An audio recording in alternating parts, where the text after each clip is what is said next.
In today's video, I'm going to teach you how to turn a rectangle into a frame in Figma. This is a quick but powerful move that lets you take a simple shape and make it a proper container for your design elements. Frames in Figma are special because they support layout features, constraints, and act like artboards.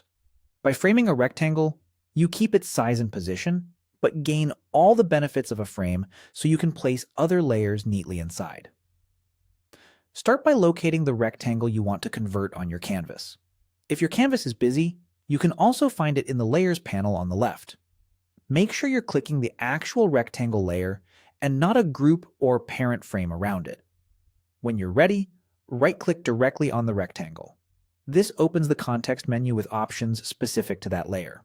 If you're having trouble right-clicking on a tightly packed area, try selecting the rectangle in the Layers panel first, then right-click its name there. That ensures you're targeting the correct object. Next, in the context menu, click Frame Selection. The moment you do this, Figma creates a frame that matches the rectangle's size and position and places the rectangle inside it.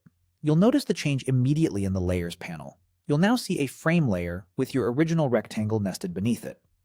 On the canvas, nothing visually drastic happens. The dimensions and appearance remain the same, but functionally, you now have a true frame you can use as a container. From here, you can drag other elements into the new frame to keep them organized and aligned.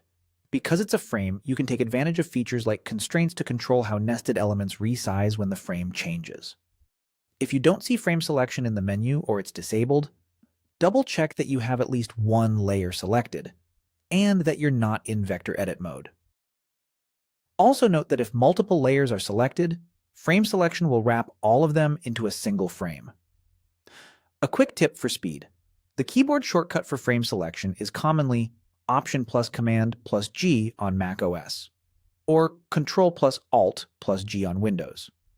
It performs the exact same action as the menu item, and is handy once you've done this a few times.